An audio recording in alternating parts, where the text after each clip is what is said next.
बिस्मिल्लाहिर्रहमानिर्रहीम। अस्सलाम वालेकुम दोस्तों, मैं फ़हीम अब्बास आप सबको खुश आमदीद कहता हूँ न्यूज़ कैफ़े में। और इस पूरे हफ़्ते के आगाज़ के लिए दुआगो हूँ कि आपका ये हफ़्ता, आपका आज का दिन बेहतरीन गुज़रे और आपके इस दिन और इस हफ़्ते में बहुत सारी आप खुशियाँ समेटें और कामयाबियाँ समेटें। आज हम अपने प्रोग्राम में एक और अहम मौजू पे बात करने वाले हैं। कोई भी मुल्क या कोई भी कौम वो तबाह क्यों होती है, वो कौन कौन सी वजूहात हैं जिनसे उस मुल्क के लिए ख़तरात बढ़ जाते हैं और मुल्क को और उस कौम को कमज़ोर किया जा सकता है। उन वजूहात में जैसे कि मईशत का कमज़ोर हो जाना, अवाम के मुल्क की जो सूरत हाल है उस हवाले से मायूस हो जाना, तालीम की सहूलियात का ना होना, सेहत की सहूलियात का ना होना, कारोबारी लिहाज से मुल्क में मुनासिब इंतज़ामात ना होना, बेरोज़गारी का बढ़ जाना और नौजवान नस्ल को ख़त्म करने के लिए या उसका वो जो सही जो रास्ता है उससे हटाने के लिए उनका नशे का आदी हो जाना। तो आज हम अपने प्रोग्राम के इस हिस्से में नशे के हवाले से बात करेंगे कि ये कितना नुकसानदेह है और हमारे मुल्क में इस हवाले से क्या अदाद व शुमार हैं। और एक्चुअली हमने आज प्रोग्राम हम इस मौजू पे प्रोग्राम करते रहे पहले, मगर आज ख़ास तौर पे इस हवाले से प्रोग्राम करने का मकसद, बात करने का प्रोग्राम में मकसद वो ये कि वज़ीर आज़म इमरान ख़ान साहब ने एंटी ड्रग कैंपेन उसे शुरू करने का ऐलान किया है, यानी कि नशे के ख़िलाफ़ मुहिम का आगाज़ किया है।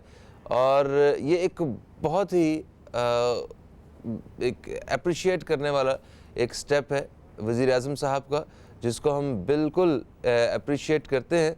मगर सवाल ये है कि पाकिस्तान को ड्रग्स से पाक करने के लिए ये जो माफिया है या वो जो लोग हैं जो आम लोगों तक नशा पहुंचाते हैं, क्या उनको वो इस कैंपेन में वज़ीर आज़म को कामयाब होने देंगे, या वो लोग हैं जो नशा करते हैं क्या वो भी वज़ीर आज़म साहब को इनकी इस कैंपेन में कामयाब होने देंगे। आज हम इसी हवाले से बात करेंगे। मेरे साथ जो मेहमान मौजूद हैं ये एंटी नारकोटिक एक्टिविस्ट हैं, जनाब खुर्रम जमाल साहब, आपको खुश आमदीद कहते हैं। अस्सलाम वालेकुम। शुक्रिया, बहुत शुक्रिया। कैसे हैं आप? अल्हम्दुलिल्लाह अल्हम्दुलिल्लाह। अच्छा, पूरे पाकिस्तान में एक अंदाजे के मुताबिक तकरीबन कितने लोग नशे के आदी होंगे? आदत व शुमार के मुताबिक मुख्तलिफ है। इसमें 3.5 to 4 मिलियन पूरे पाकिस्तान में देखें, लेकिन सबसे ज़्यादा जो 30 से 40 लाख लोग। जी। और अगर आप कराची में देखें तो कराची में अगर हमारे यहाँ तो गुटके को हम नशा नहीं मान रहे, मेनपुरी को हम नशा नहीं मान रहे, ये जो सड़क पे बैठे हुए इंजेक्ट कर रहे हैं हम उसको नशा नहीं मान रहे। हमारा जो फोकस है वो ज़्यादातर लोग कहते हैं नहीं, हीरोइन और चर्स अपनी जगह एक है नशा, लेकिन अगर आप उसको सारे आदाद व शुमार जमा कर लें तो कराची की 10% आबादी जो है वो इस लानत में मुब्तला है। 10% आबादी कराची की नशे में मुब्तला है जो जिसमें मेनपुरी, गुटका, ये सब आप सारे शामिल करना है। तो फिर तो पाकिस्तान के जो पूरे आपने अदाद शुमार बताए हैं उस हिसाब से तो बहुत ज़्यादा बढ़ जाएंगे। बिल्कुल बिल्कुल सही। मतलब 2 से ढाई तकरीबन 20-25 लाख लोग इस हिसाब से बनते हैं कराची में। फ़हीम साहब, अलमिया ये है कि सुप्रीम कोर्ट के क्लियर कट ऑर्डर है, sorry high court of Sindh के, और असम्बली से बिल पास हो चुका है कि मेनपुरी गुटका पे पाबंदी है। ठीक है, लेकिन उसके बावजूद वो आसानी से हर पान वाले के पास अवेलेबल है। अब क्यों अवेलेबल है ये एक अलग इशू है, उसकी वजह सबसे बड़ी है कि हमारी जो इंतज़ामिया है उनकी अपनी कुछ मजबूरियां तो नहीं कहूँगा, लेकिन उनके अपने जो मफादात हैं वो उसमें शामिल हैं। थाने बिकेंगे, जब वो थाना बिकता है तो वो थाने वाला जो है वो अपने पैसे पूरे करने के लिए सारे जुराइम करवाता है। ये थाना कैसे बिकता है, क्या होता है ये? अब ये तो मतलब ओपन सीक्रेट है, ये कोई ऐसी बात नहीं है कि ये पता नहीं है कि तो कोई भी एसएचओ बगैर पैसे के लग जाए या सेक्शन ऑफिसर ट्रैफिक वाला बगैर पैसे के उसकी पोस्टिंग हो जाए, ये तो नामुमकिन सी बात है। मेरिट पे मुझे पूरे कराची में दिखा दें कि वो एक पैरेट पे बैठा हुआ हो। नहीं होगा, ऐसे नहीं। ऐसा है नहीं, बिल्कुल नहीं है। हर 99% अगर एक आदमी बैठा होगा तो वो भी ऐसे थाने में होगा जहाँ पे वो उसके लिए एक मुश्किलात ज़्यादा होंगी। यानी कि नशा पुलिस की सरपरस्ती में हो रहा है। बिल्कुल ऐसा ही है, बिल्कुल ऐसा ही है। नहीं, पुलिस सब जानती है कि नशा कहाँ से आ रहा है, कौन लोग दे रहे हैं और कौन लोग कर रहे हैं। देखिए, इसमें बहुत सारी चीज़ों को आपको देखना पड़ेगा, सिनेरियो देखना पड़ेगा। इसमें दो जो आप अब सड़क पे आप देखते हैं ना, जिन्हें हम हीरोइन ची कहते हैं, बेसिकली वो हीरोइन ची नहीं है। मैं ये पहले भी आपके प्रोग्राम में ये अर्ज़ कर चुका हूँ और आज मैं दोबारा इसको रिपीट कर रहा हूँ कि वो इंजेक्ट कर रहे हैं, वो इनहेल नहीं कर रहे। हीरोइन नशा ही तो है ना, वो नशे ही है, लेकिन उसकी जिम्मेदारी पुलिस और ड्रग इंस्पेक्टर पे है। कराची में 80% दवाइयाँ जो हैं वो जाली हैं। मैं अभी 2 दिन पहले की बात बता रहा हूँ, मैंने अपने बेटे को भेजा दवाई लेने के लिए कि जी बेटा ये दवाई ले आओ, और वो दवाई मैं 6 महीने से खा रहा हूँ अपने मैदे के लिए। वो जिस जगह पे भेजा वो इत्तेफाक से मेडिकल स्टोर बंद था, उसने दूसरी से ले ली। तो जब मैंने उसको, जब मेरे पास वो दवाई आई तो मैं एकदम चौंक गया। मैंने कहा ये तो दवाई तो वही है, लेकिन उसके रैपर में थोड़ी सी चेंजिंग थी। जब मैं उस दुकान वाले के पास गया, बोला जी ये असल में ये पुराना है, अभी इन्होंने अपना कलर चेंज कर दिया है। मैं कहा मुझे ये नहीं चाहिए, और मैं उस दुकान पे गया, मुझे वही चीज़ दोबारा मिल गई। इसमें ज़िम्मेदारी पुलिस और ड्रग इंस्पेक्टर्स जो हैं ये उनकी है। जहाँ तक आप नशे की बात करें तो देखें, नशे हमारे यहाँ एक अजीब अलमिया ये है कि पीने वाले के लिए सज़ा नहीं है। जब तक आप पीने वाले के लिए सज़ा, सर पीने वाला कभी आज तक पकड़ा ही नहीं गया, नहीं पकड़ा गया। एंड पे शहद निकल आता है बॉस। मतलब आप ये भी तो देखें मतलब आप पीने वाला सड़क से उठा के लेके जाएंगे, आप कहेंगे ये पीने वाला है। नहीं, वो उस पीने की बात नहीं कर रहा मैं हीरोइन की बात कर रहा हूँ। देखिए, शराब में जब वो हुआ तो उनके लिए एक इक़दाम उठाया गया, FIR हुई, वटएवर जो भी था, एक कानूनी मामला हुआ। हीरोइन के मामले में सबसे बड़ा अलमिया ये है कि हीरोइन पीने वाले को हमने मजलूम बनाया हुआ है, हालांकि वो बहुत जालिम है। सर ये अब साबित करिएगा कैसे वो जालिम है और हमने उसे कब मजलूम बनाया हुआ है। एक छोटे से वक्फे का वक्त है, वक्फे से वापस आते हैं तो इसी हवाले से बातचीत का सिलसिला जारी रखते हैं। आप दोस्तों की कॉल्स भी शामिल करेंगे, हमारे साथ एक और मेहमान भी मौजूद होंगी। कहीं मत जाइए, न्यूज़ कैफ़े देखते रहिए, अब तक देखते रहिए।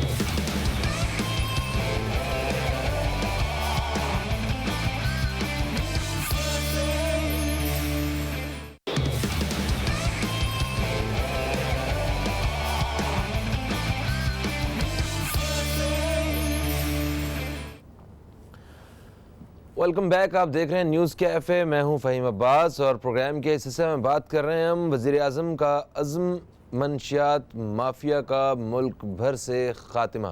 और मेरे साथ जो मेहमान मौजूद हैं वह एंटी नारकोटिक एक्टिविस्ट जनाब खुर्रम जमाल साहब, जिनसे वक्फे से पहले हमारी बात भी हो रही थी और हमें अभी अभी ज्वाइन किया है।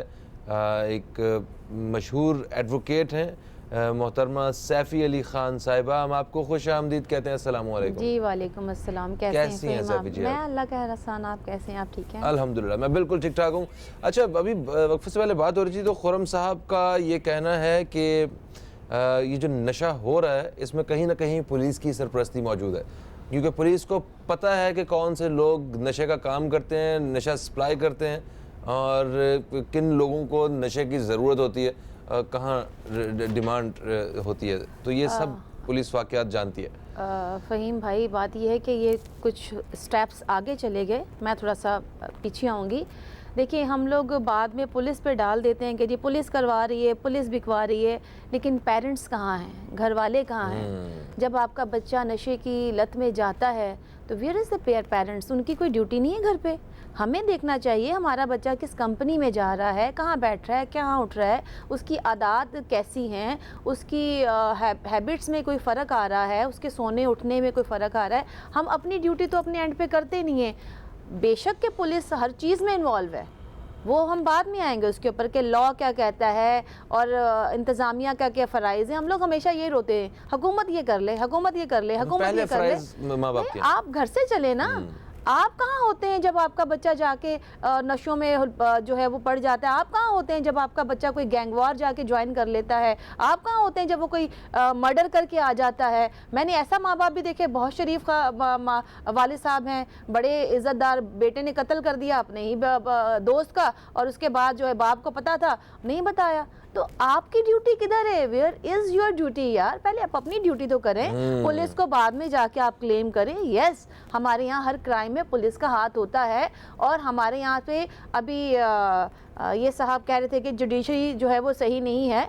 ठीक है, जुडिशरी में भी कहीं पे कोताहियाँ हैं, लेकिन जुडिशरी क्या करे? मैं खुद क्रिमिनल केस में जाती हूँ, जब वहाँ पे एविडेंस ही नहीं आएगा और इस तरह से मैनिपुलेट कर दिया जाएगा एविडेंसेस को, तो जज क्या करेगा? जज को तो एविडेंस देखना है ना। और ये तो सेटल्ड है कि there is no law, there is no evidence, no crime. आपको शायद वाक़या याद होगा कि हज़रत अली अलैहिस्सलाम के ज़माने में वो जो हज़रत अली की ज़िरा का वाक़या हुआ था कि यहूदी ने चुरा ली थी, ये गिर गई थी, तो जब वो गए और वो ख़ुद खलीफा थे और वो काजी के सामने पेश हुए, तो काजी ने कहा जी आपके पास गवाह है? तो हज़रत अली मुस्कुराए, उन्होंने कहा गवाह नहीं, और मुस्कुरा के चले गए। यहूदी को ये बात जो है वो उसको गिल्ट फील हुआ कि यार ये खलीफा वक्त है, और ये चले गए। और वो यहूदी इमरान खान ने आधा वाक़या बताया था, आधा मैं बता रही हूँ आपको। पूरा वाक़या ये था कि फिर वो यहूदी मुसलमान हुआ, भागा गया, और उसने वो ज़िरा ले के हज़रत अली को वापस की कि हज़रत अली मुझसे गलती हो गई, और आप मुस्कुरा के वापस आ गए। उन्होंने कहा yes, this is a requirement of law कि भाई आपको अगर आपका कोई दावा है तो आपको कोर्ट में जाके एविडेंस भी तो पेश करना है। तो मौला मुश्किल कुशा, जो कायनात के मालिक मुश्किल कुशा हैं, वो जब वापस आ गए कि नो एविडेंस नो केस, तो देन हम जजेस क्या करें? एक चीफ जस्टिस बैठ के क्या करें? अब हम नशे की बात कर लेते हैं। हमें सबसे पहले मेरे साथ है, इन्हें शामिल कर लें जल्दी से जरा। अस्सलाम वालेकुम जी, कौन है हमारे साथ? अस्सलाम वालेकुम सर, मैं जुल्फ़िकार बात कर रहा हूँ क्वाड से। वालेकुम सलाम जी, आपको जुल्फ़िकार क्वाड से। जुल्फ़िकार साहब आपको खुशामदीद कहते हैं, क्या कहेंगे?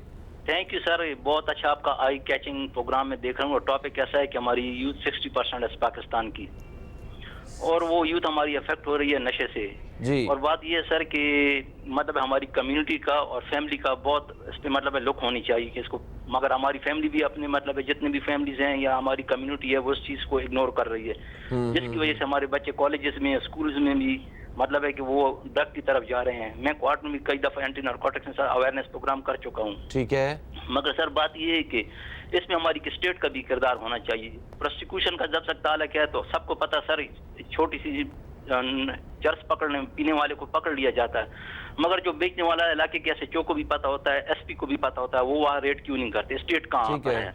दूसरा, प्रोसिक्यूशन केस कमजोर हो जाता है क्योंकि गवाह नहीं आते। आपको पता है कि हमारी जो मीडिया पे चलती रहती है कि हमारी जजेस को भी थ्रेट्स होते हैं, तो हमारी प्रोसिक्यूशन और गवाह के लिए ऐसा मैकेनिज्म असेंबली में बनना चाहिए कि उनको मतलब ऐसी खैराज में रखते हुए उनके साथ इन्वेस्टिगेशन की जाए। ठीक हो गया, बहुत शुक्रिया आपका, बहुत शुक्रिया जुल्फ़िकार साहब।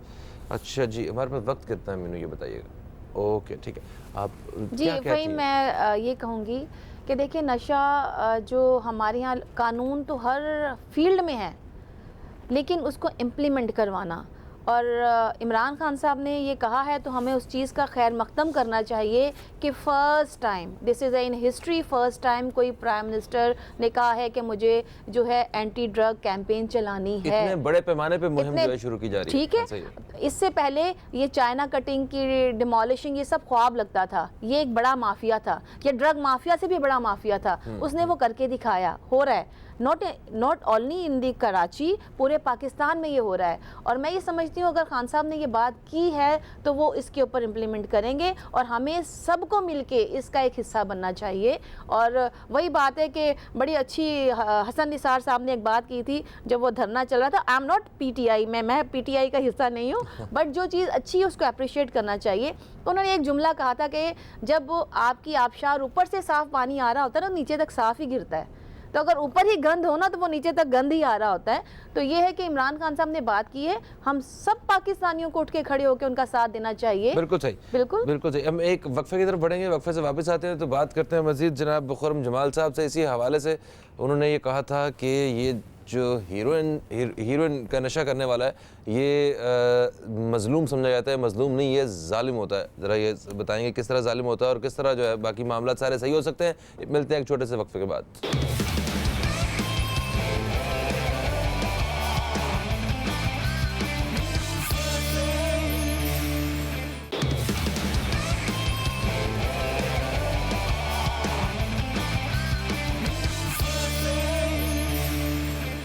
Welcome back. आप देख रहे हैं न्यूज़ कैफ़े। मैं हूं फ़हीम अब्बास और इस वक्त आज प्रोग्राम के इस हिस्से में हम बात कर रहे हैं एक ऐसी मुहिम के बारे में जो वज़ीर-ए-आज़म इमरान खान साहब ने एंटी ड्रग एक कैंपेन स्टार्ट की है, उसी हवाले से हम बात कर रहे हैं। हमारे साथ खुर्रम जमाल साहब मौजूद हैं जो कि एंटी नारकोटिक एक्टिविस्ट हैं, और दूसरी मेहमान हमारे साथ हैं सैफ़ी अली ख़ान साहिबा जो कि मुल्क की एक अच्छी वकील है।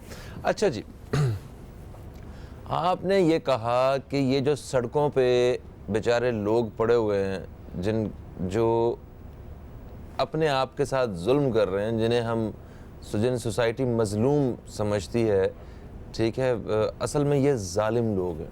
तो आपने मतलब क्या आप बात जो है वो इसमें कहना चाह रहे हैं? मेरा नज़रिया ये है कि जब एक आदमी नशा करता है तो उससे कम से कम 5 ख़वातीन जो हैं वो मुतासिर होती हैं। अच्छा।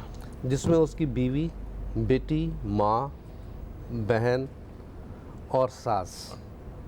तो इसका मतलब कि आपने 5 फैमिलियों को उसको नुकसान पहुँचाया। उसकी बहन की शादी नहीं होती, उसकी बेटी की शादी नहीं हो पाती कि हीरोइन जी की बेटी है।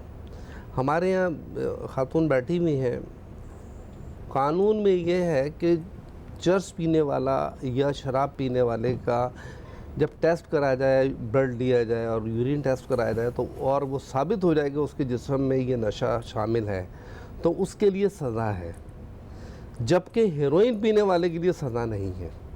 जब तक हम इसके लिए सज़ा मुख्तस नहीं करेंगे, हम उसको डराएं उसको। और आप देखें, चर्स पीने के लिए या वो शराब पीने के लिए एक छुप के पीते हैं, हीरोइन सरेआम घूम रहा है। अच्छा, वैसे मैं शराब जो है छुपके नहीं भी पीते। कुछ जगह ऐसी हैं जहाँ पे शराब की दुकानें हैं ना, ऐसी बहुत सी जगह हैं जहाँ खास तौर पे कराची में शराब की दुकान। अब तो रेस्टोरेंट ऐसे खुल गए हैं जहाँ पे शराब का एरिया और खुलेआम चल रही है। वो उसका तरीका यही होता है कि किसी बेचारे माइनॉरिटी वाले के नाम पे लाइसेंस लो, चला पाकिस्तानी रहे होते हैं, मुसलमान चला रहे होते हैं। मैं ऐसा रेस्टोरेंट देख चुका हूँ, काफ़ी देर होगी, मगर अभी असल में देखें, हमें ज़रा मौजूद पे रहे ना, हम तो वो उस पर भी मैं आता हूँ। वो जो आपने पहले भी एक सवाल पूछा, अब जब तक मैं बहुत शुक्रगुजार हूँ वज़ीर-ए-आज़म पाकिस्तान इमरान खान का कि उन्होंने ये स्टेप लिया।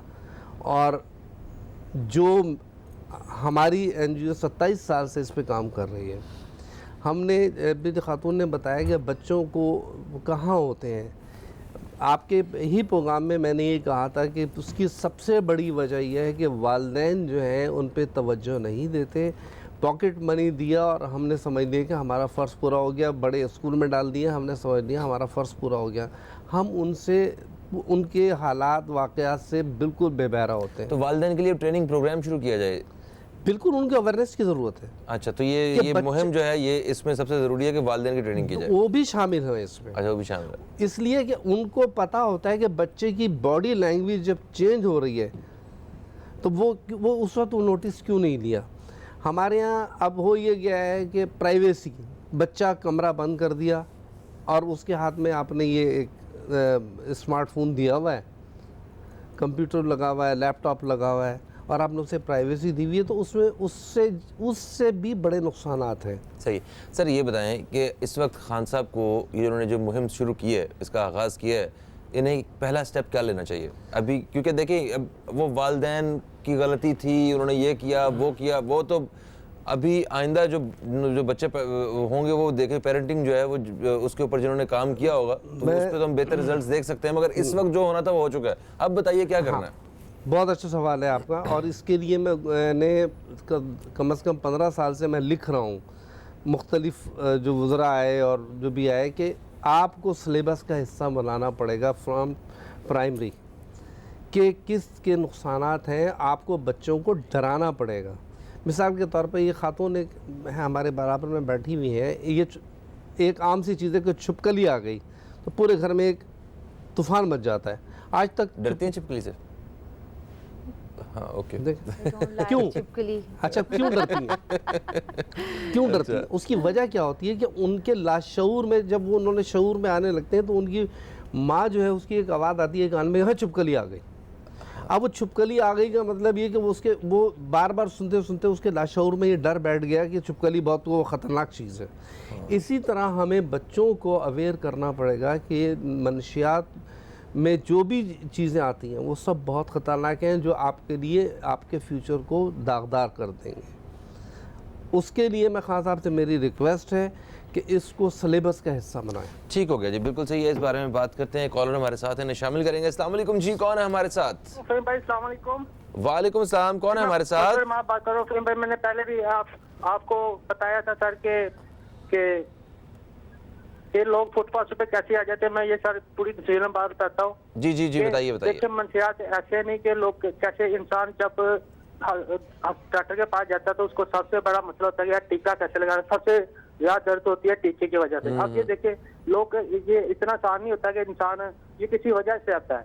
सर देखिए कि हमारे लाहौर के अंदर जो गलत जगह है 2 नंबर, उसकी वजह से रिएक्शन होता है और लोग ये मंशियात पे आते हैं। जैसे लोग बीमार होते हैं फिर ये दूसरे काम शुरू हो जाते हैं, और 100 में से 90% ये लोग 2 नंबर की जगह है मुल्क के अंदर। ये बहुत इम्पोर्टेंट बात है और ये इसके ऊपर हुकूमत को संजीदगी से देखना चाहिए।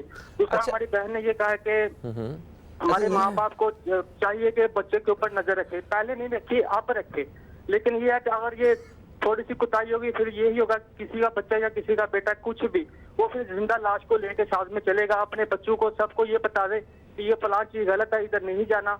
अगर चलेंगे तो फिर जिम्मेदारी आपके, हम आपको लेके नहीं चल सकते। ठीक है, ऐसे नहीं लोग फुटपाथों पे आ जाते, कोई वजह बनती है। सही है। एक बात बताइए, मैं उसी वजह की तरफ आ रहा हूँ, मुझे ये बताइए कि ऐसी वो कौन सी वजह होती है कि इंसान जो है अपनी सेहत जो है उसका सौदा कर देता है, अपने ख़ानदान की इज्जत और अपने सबके जो मुस्तकबिल जो है वो मुतासर कर लेता है, मगर किसी एक फ़ायदे के लिए नशे से। ऐसी वो कौन सी चीज़ है, ज़रा थोड़ा सा बताइए मुझे, नशा क्या फ़ायदा देता है ऐसा?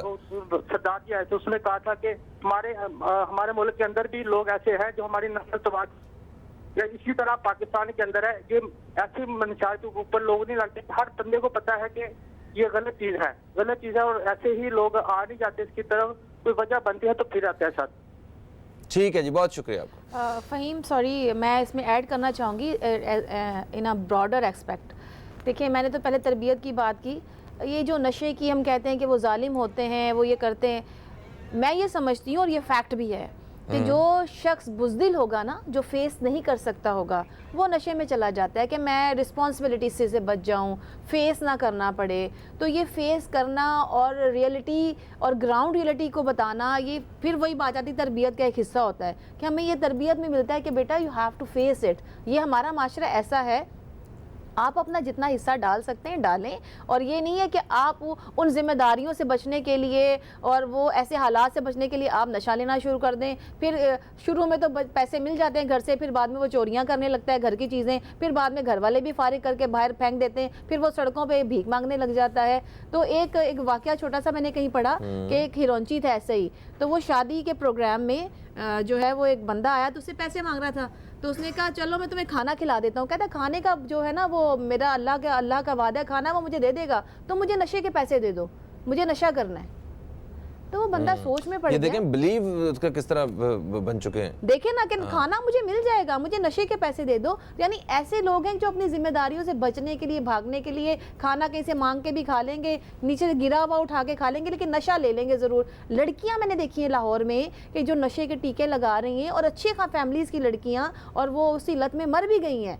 तो देखें खान साहब को जो आपने वो, उसी बात पे मैं आऊँगी कि सबसे पहले जहाँ पे हमें बॉर्डर चेक करना है, अफगानिस्तान से बहुत ज़्यादा चीज़ जो नशे की चीज़ें, हीरोइन है, कोकीन है, और अब तो वो क्रिस्टल, तरियाक ऐसा नशा है फ़हीम कि अगर वो कोई ले लेना तो उसके सामने एक आप इंसान डाल देंगे ना, तो उसको वो मुर्गी की तरह टुकड़े टुकड़े काट देगा। यानी आप अपने इतने सेंसेस में नहीं होते कि यू कुडंट अंडरस्टैंड कि ये शख्स है या मुर्गी है या बकरा है। तो ये जो आपने वाक़यात पहले सुने 2012, 13, 14 में जो चलता रहा, वो ये तरियाक पीते हैं, क्रिस्टल एंड तरियाक, वो हीरोइन से भी ज़्यादा ख़तरनाक नशा है। अच्छा, ये तो ये चीज़ें कहाँ से आ रही हैं? आपके बलूचिस्तान बॉर्डर से आ रही हैं, आपके अफगानिस्तान बॉर्डर से आ रही हैं, आपके वजीरिस्तान से आ रही हैं। और सबसे मज़े की बात आप देखें, आपने किसी पठान को नक्शा करते हुए नहीं देखा होगा। नहीं,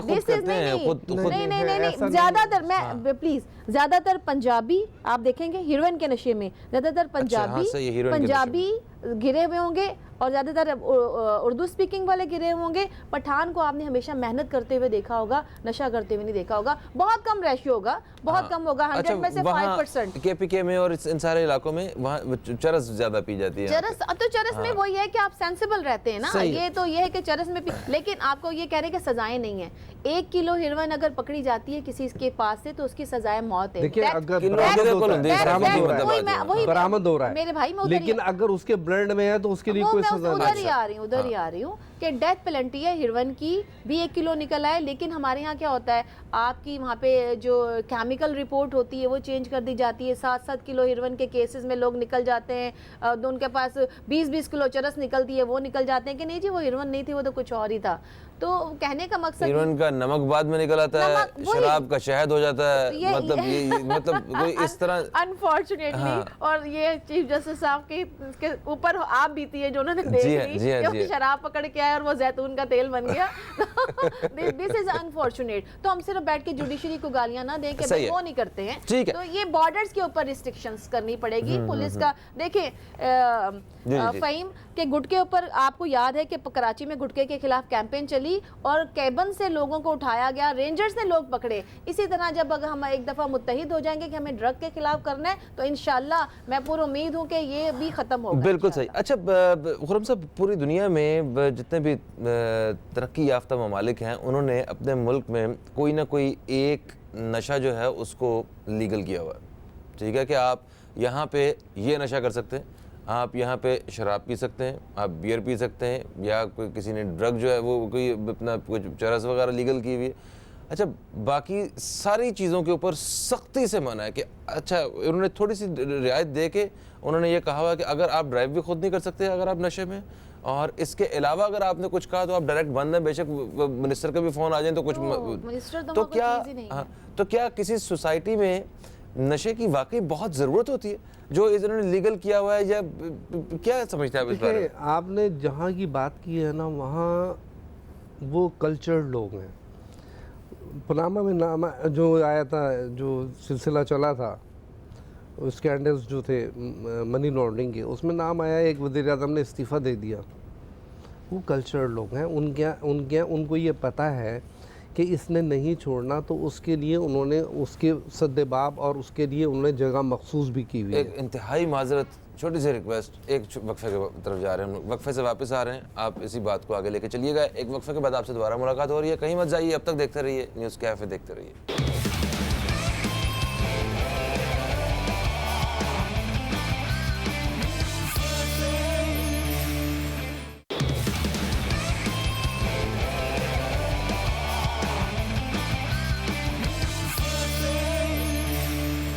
जी खुर्रम साहब, हम वक्फे से वापस आ चुके हैं, और जैसा कि पहले बात हो रही थी कि वो सोसाइटीज़ जो वो तरक्की याफ्ता ममालिक जहाँ पे हमें सड़कों पे इस तरह हीरोइनची नज़र नहीं आते, जहाँ पे लोग जो है ना वो नशे की हालत में लत पत पड़े नहीं आते, हमें नज़र नहीं आते, तो उन्होंने कैसे कंट्रोल किया? क्या वहाँ पे उन्होंने एक नशे को लीगल करार दे दिया इस वजह से, या फिर कोई और तरीकाकार उन्होंने आजमाया? देखिए, वहाँ पर शराब पे कोई पाबंदी नहीं है। ठीक है, लेकिन अगर वो शराब पीते हुए ड्राइव कर रहा है या शराब पी के गुलगपारा कर रहा है तो वो जेल है, उसमें कोई माफ़ी नहीं है। सही है। ठीक है, हमारे यहाँ तो मैंने आपसे पहले ही अर्ज़ किया कि प्रॉब्लम जो आ रही है वो आ रही है कि ये कि हमारे यहाँ कानून है, उसकी इम्प्लीमेंटेशन नहीं है। ठीक है।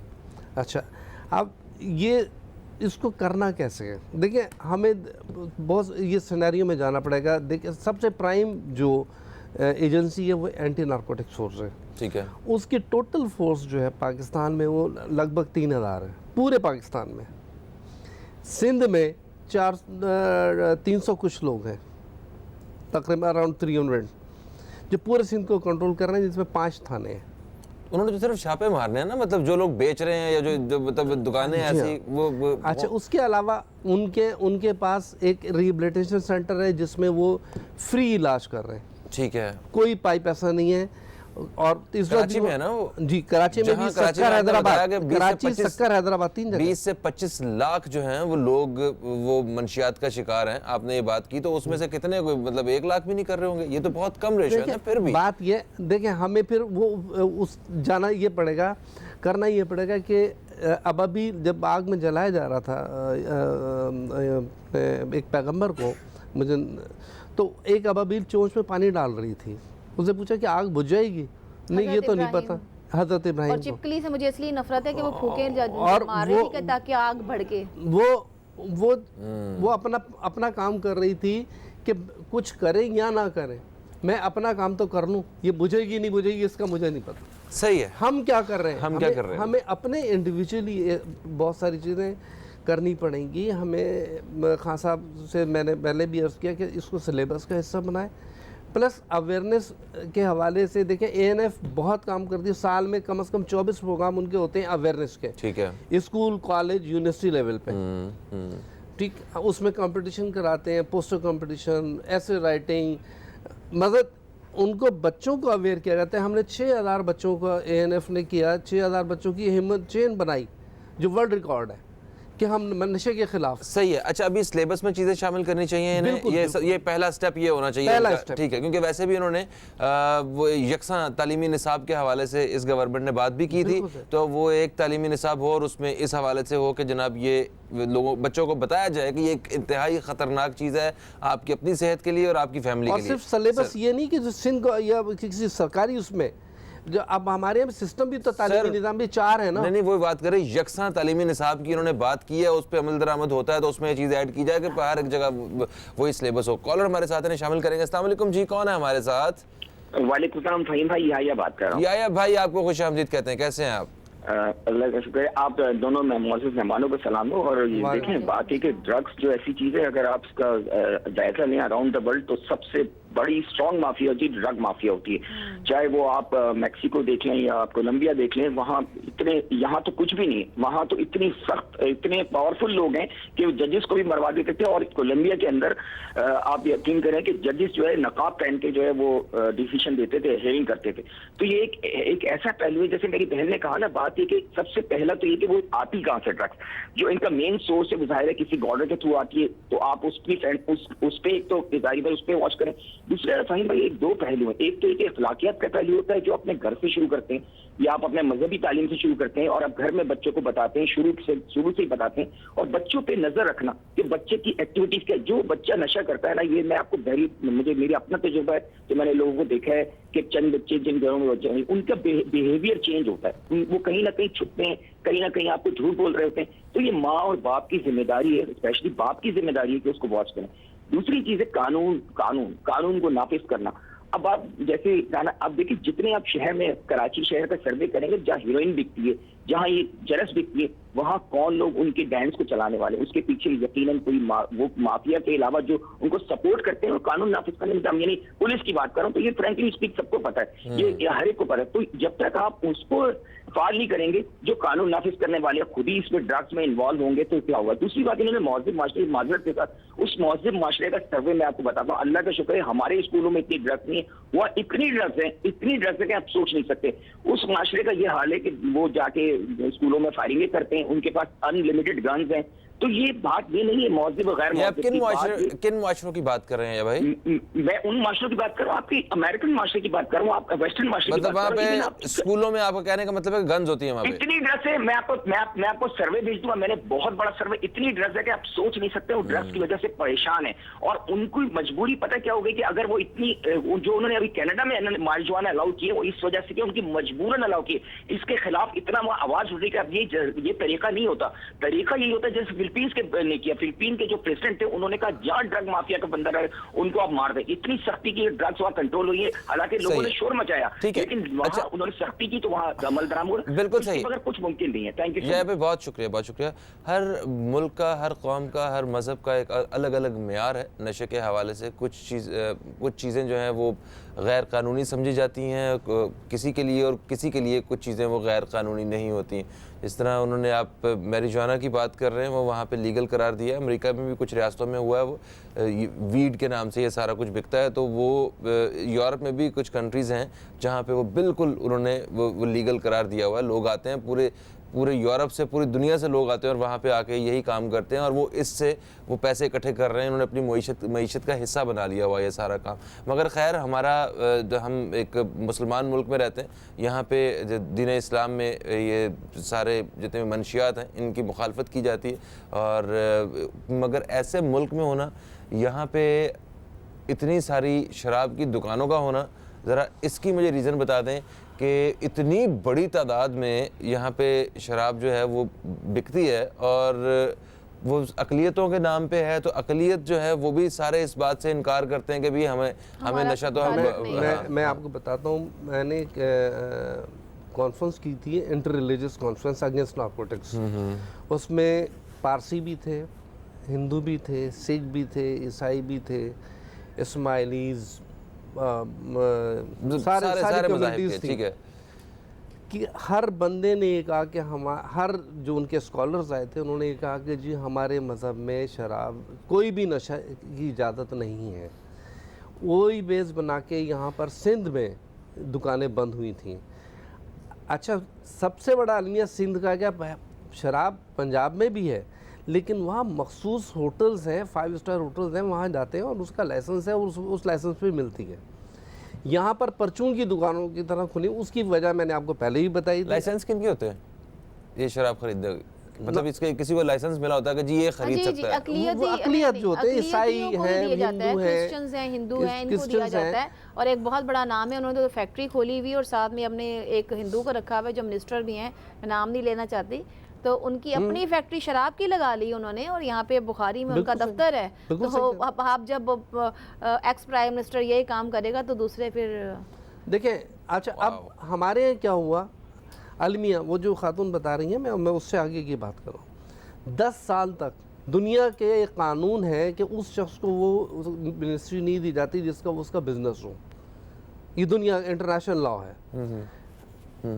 हमारे यहाँ अलमिया ये हुआ कि 10 साल पहले, और अब ये तीसरी टेन्योर आया पीपल्स पार्टी का, उस शख्स को मिनिस्टर बनाया हुआ है जिसका अपना ये कारोबार है, तो उसने परचून की तरह दुकानें खोली हुई। वो उसके साथ पार्टनर्स हैं ना सारे, वो तो पार्टनर्स हैं, नाम उसका है और पार्टनर्स वो हैं साथ में। और दूसरी बात, एक चीज़ मैं यहाँ पे ज़रूर हाईलाइट करना चाहूँगी, आप बार बार अमेरिका या यूरोप का जिक्र कर रहे हैं, वो लोग पीते हैं लेकिन इस तरह नहीं पीते जिस तरह हमारे लोग पाकिस्तान में। वो तो डिनर से पहले एक वाइन ले लेते हैं, एक ले लिया गिलास, 2 ले लिया। यहाँ पे तो लोग जब तक उल्टियाँ नहीं करते और जब तक गिर नहीं जाते, एक्सेस है हमारे यहाँ हर चीज़ की। मैं आपको बताऊँ थोड़ा सा, मैंने यूरोप जाने का मेरा इत्तेफाक होता रहता है, काम वाम के लिए जाते रहते हैं हम लोग, तो मैं उनकी अच्छी चीज़ों से मैं मुतासर भी हूँ। ठीक है, मैंने वहाँ पे देखा कि जितने भी दोस्त वगैरह जाते हैं ना, कभी वो वीकेंड वगैरह पे, जिस तरह मैं नॉर्वे में गया हूँ 2-4 दफ़ा शो करने के लिए, तो वहाँ पे दिन में आपको शराब नहीं मिल सकती कहीं से। अच्छा, दिन के अलावा आपको शाम 6 बजे के बाद आपको शराब नहीं मिल सकती। वीकेंड पे आपको अगर मिलेगी तो सिर्फ और सिर्फ क्लब्स वगैरह में मिलेगी, उसके अलावा आपको शराब नहीं मिल सकती। आप दोस्तों के साथ अगर गए वहाँ पे, तो उसमें एक दोस्त जो है उसने बिल्कुल हाथ भी नहीं लगाना है। क्यों? इतना मैंने ड्राइव करनी है, मतलब वो ठीक है, उस अगर बेशक वो खुद पीता हो, मगर उस खैर वो उनके मजहबी और दूसरे मामला जो है ना, अखलाकी मामला उन लोगों के और हैं, वो शायद उस हवाले से बेयर कर सकते हो। आपने ये कहा कि हमारे यहाँ जब तक उल्टियाँ नहीं करते, मैं फ्लाइट से उनकी border line है। जी हाँ, मैं वापस आ रहा था सर फ्लाइट से, सुनिएगा, और अब उसमें एक गैर मुल्की एयरलाइन थी, उसने हमें ड्रॉप, मतलब जब लैंड किया पाकिस्तान में, तो एक साहब जो हैं वो ऐसे मुंह अजीब सा बना के, मुंह झाग निकल रही थी, बुरे हाल हुए थे उनके, तो बस तो साथ ही बैठे हुए थे। तो मैंने ऐसे उसे देखा, जो स्टीवर्ड था, क्या हुआ है कैबिन क्रू वालों से, उन्होंने कहा, मैंने कैसे ड्रिंक की है, कहता आई गेस। मुझे वो बड़ा एक अजीब सा फील हुआ। एक हाजी साहब टाइप बाबा जी, जो उनके वालिद साहब थे, वो पीछे बैठे हुए थे, उनसे अलग होकर शराब पी रहे थे यहाँ पे भाई साहब, और ये वो आए आके इतने शर्मिंदा थे, और ये शख्स जो है ना ऐसे टकरे मारता हुआ, वो गैर मुल्की भी मौजूद थे, और किस हालत में बाहर निकला, शर्मिंदगी का आलम इससे पहले कि आपका टाइम पूरा हो जाए, मैं आपको एक थोड़ी सी इसी की डेफिनेशन बता दूं कि एडिक्ट होता क्या है। वक्त, मिकदार और जगह का जो तयन नहीं करता, वो एडिक्ट है। बिल्कुल सही है sir. Thank you so much sir, आप तशरीफ़ लाए। Thank you so much Saifi साहिबा, आप भी तशरीफ़ लाई। और गवर्नमेंट को अभी जब यकसा तालीमी निसाब के हवाले से बात होगी, तो उसका जब अमल दरामद होगा, तो उसमें लाजमी सी बात है कि एक ये इसमें मंशियात के ख़िलाफ़ और इसके जो नुकसान हैं, वो उनसे भी बच्चों को आगाह करना चाहिए। और स्कूल कॉलेजेस के बाहर जो इतनी आसानी से ये नशा आज भी मुयसर हो जाता है, इसकी रोकथाम के लिए भी इसी मुहिम में कोई काम करना चाहिए। एक वक्फे की तरफ बढ़ेंगे, हम वक्फे से वापस आएंगे तो एक अलग मौजू पे बात होगी, हमारे साथ कुछ अलग मेहमान मौजूद होंगे। मिलते हैं एक छोटे से वक्फे के बाद।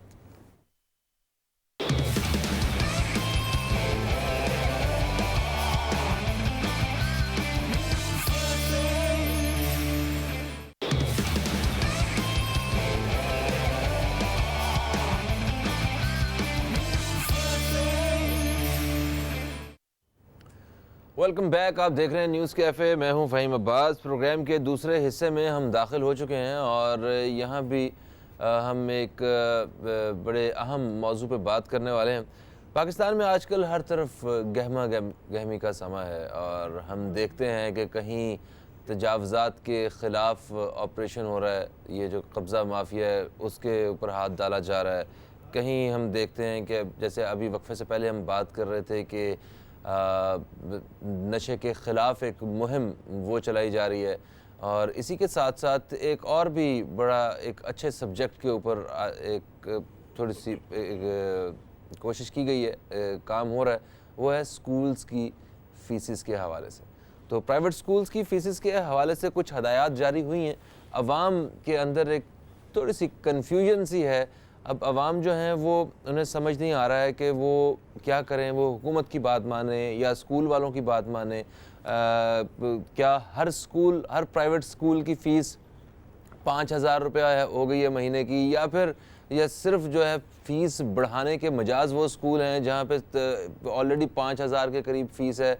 तो इस किस्म की कुछ कन्फ्यूजन हैं। ये क्या अहकामात हैं जो जारी हुए हैं, इस हवाले से हम बात करेंगे। और एक्चुअली तालीम का मसला इस मुल्क का सबसे बड़ा मसला है।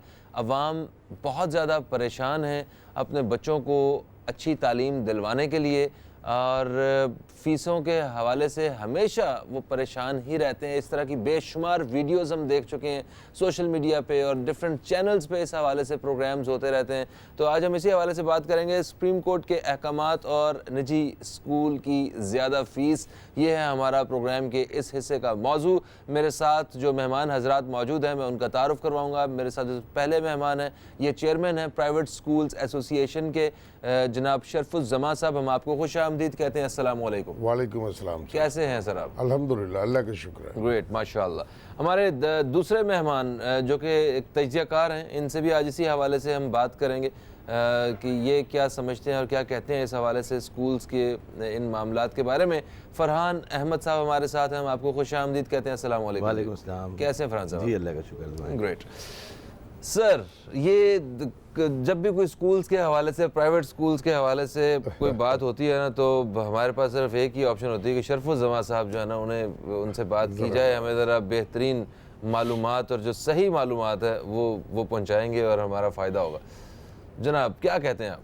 सर देखें, ये जो ऑर्डर है ये सुप्रीम कोर्ट का ऑर्डर है, और सुप्रीम कोर्ट से पहले सिंध हाई कोर्ट की जानिब से एक कमेटी तश्कील दी गई थी सिंध हाई कोर्ट के कहने पे। उस कमेटी का मैं मेंबर था। उस कमेटी में हमने स्कूल्स को कैटेगरीज में मुंतकिल किया था, और फीस का रेशो जो है उसके ऊपर वर्क किया था। तो तकरीबन जो कुछ बना कर दिया गया था प्राइवेट स्कूल्स मैनेजमेंट एसोसिएशन पस्मा के जानिब से, ये तमाम चीज़ें तकरीबन वही है जो चीफ जस्टिस साहब ने जारी किया है। और ये बहुत अच्छा हुआ कि गोमोगो में जो मामला था उसको बिल्कुल क्लियर कर दिया गया। अब कोई इसके अंदर जो है आउट ऑफ द वे जा करके अपनी फीस में इजाफा नहीं कर पाए। ये था क्या वो पूरा, वो तो बताइए। बस वो ये बता रहा हूँ कि ये मामला ये था कि उसके अंदर थोड़ी सी चेंजिंग आई है। मामला ये था कि कोई भी निजी तालीमी इदारा 5% से ज़्यादा फीसों में इजाफा कर नहीं सकता। ये ऑलरेडी जो है डीजी प्राइवेट स्कूल्स के जो है ये कानून में मौजूद है। 5% एनुअली। ओके। लेकिन उसके लिए भी अप्रूवल लेना ज़रूरी होगा। ये मसला यहाँ पे पेचीदा हो गया कि महंगाई जो है दिन ब दिन बहुत ज़्यादा बढ़ती चली गई। स्कूल वाले परेशान हो गए। बाज़ ने 10% कर दिया, बाज़ ने 20% कर दिया। जो बड़े स्कूल थे उन्होंने 25 और 30% तक कर दिया, जो पेरेंट्स के पहुंच से बाहर हो गई। अब ये तो नहीं हो सकता है ना कि पेरेंट्स अगर चाहते हैं बच्चों को अच्छी तालीम किसी एक इदारे से दी जा रही है तो वो इदारा उनके पहुंच से बाहर चला जाए, उसको हुदूद में तो रहना चाहिए। उस एतबार से ये मुकदमा जो है आगे बढ़ा और बढ़ते यहाँ तक के हुआ कि सुप्रीम कोर्ट तक इसका मैटर चला गया। सुप्रीम कोर्ट ने इस वक्त जो फैसला दिया है उस फैसले के मुताबिक कोई भी तालीमी इदारा 5% से ज़्यादा फीस में इजाफा कर नहीं सकता।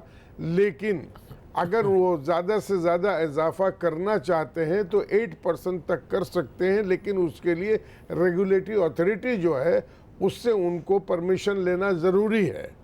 और साथ में इस बात की भी पाबंदी लगा दी गई कि जो बड़े स्कूल्स हैं, जो 2% स्कूल्स हैं जो इस कैटेगरी से बाहर जा रहे हैं, तो जो बड़े स्कूल्स हैं उस बड़े स्कूल्स के ऊपर ये पाबंदी लगाई गई कि आप 20% अपने लिए गए फीस में से वापस करेंगे, जो आज तक लिए उन्होंने, जो फीस ली इन्होंने। अब जब से मुकदमा दायर हुआ तब से वापस करेंगे या किसी जब से एक बच्चा सेशन दाखिल हुआ से हुआ तब वापस से, करेंगे, ये चीज़ अभी क्लियर नहीं हुई है। आज इंशाल्लाह इसकी कॉपी मिल जाएगी हम लोगों को, क्योंकि अभी 2 रोज़ पहले के ही ये फैसला है, तो इसकी मुकम्मल जो रिपोर्ट है वो आज मिल जाएगी हमें। बिल्कुल सही। सर एक कॉलर हमारे साथ है, इन्हें शामिल करते हैं। अस्सलाम वालेकुम जी, कौन है हमारे साथ? हेलो अस्सलाम सईद भाई। वालेकुम मैं हुमा बोल रही हूँ कराची से। हुमा साहिब आपको खुशामदीद कहते हैं, कैसी हैं आप? ठीक हैं? ठीक ठाक हूँ माशाल्लाह से। आपका शो बहुत अच्छा है, चांद लगा देते हैं आप इस शो में। थैंक यू सो और मच। जी मुझे ये कहना था, मेरा बेटा कराची पब्लिक स्कूल में पढ़ता है, उसकी फीस 5000 है। 5000? जी ठीक है। इसके अलावा वो 400 अलग लेते हैं। अच्छा, वो किस चीज़ के लेते हैं? वो बस यही कहते हैं चार्जेस है इस तरह के 400 अलग ही लेते हैं बस वो। तो अच्छा, वो चार्जेस का बताते तो होंगे किस चीज़ के चार्जेस हैं? बस ऐसे ही लेते हैं वो। अच्छा, इस दफ़ा जब आप फीस देंगे ना, आपने उनसे पूछना है कि ये कौन से चार्जेस हैं और ये मुझे कागज पे लिख के दें सारा कुछ ना, उसकी रसीद दें उन चार्जेस की भी। तो बोले रसीद में इसको मिला कर देते मैडम से जाके जी मैडम से जाके बात की थी, बस वो कह रही हैं कि हम इस तरह की लेते हैं, ऊपर के चार्जेस होते हैं इस तरह की। मैंने कहा यानी कि उन्होंने हमें पूरी डिटेल नहीं बताई, यानी कुछ बताया नहीं, समझाया नहीं। तो मैं कह रही हूँ कि जरा इसी स्कूल के भी बारे में आप कार्रवाई करें ना। ठीक है, कौन सा स्कूल आपने बताया? Karachi public school. ब्रांच कौन सी है?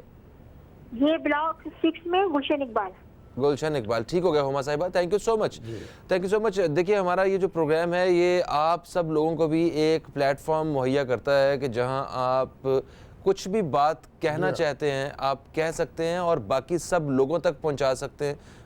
तो आप कॉल कर सकते हैं। कॉल करने के लिए हमारा नंबर है 021351234551।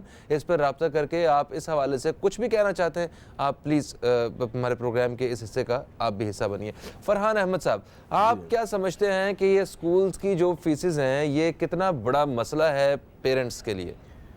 फ़हीम भाई, मसला ये है कि इसको यहाँ पे ना देखें इसको हम ना कि फ़ीसेस बढ़ गई या कम हो गई। मैं आपको ज़रा सा पीछे से लेके चलता हूँ। हमारे मुल्क का एक अलमिया रहा है, आप उससे एग्री करेंगे और शरफुज़्ज़मान साहब भी कि कि 3 किस्म के बिजनेस ऐसे हैं, मैं बिजनेस में कहूँगा 3 किस्म के बिजनेस ऐसे हैं जिनमें फिजिबिलिटी एक ही बनाएंगे आप। ओके, एक रेस्टोरेंट बिजनेस, ठीक है, जो उनके कस्टमर्स आते हैं, लगाना कम खाना ज़्यादा, ये सही है, कस्टमर्स आते हैं, आए आके बैठें और चले जाएं। ठीक है। दूसरा आपके हॉस्पिटल्स बिजनेस, अच्छा, ठीक इसकी है। फिजिबिलिटी भी सेम बनती है। और तीसरा आपके स्कूल्स, आप मिला किससे रहे, रेस्टोरेंट से स्कूल्स, एजुकेशन को अपने मिला रहे हैं।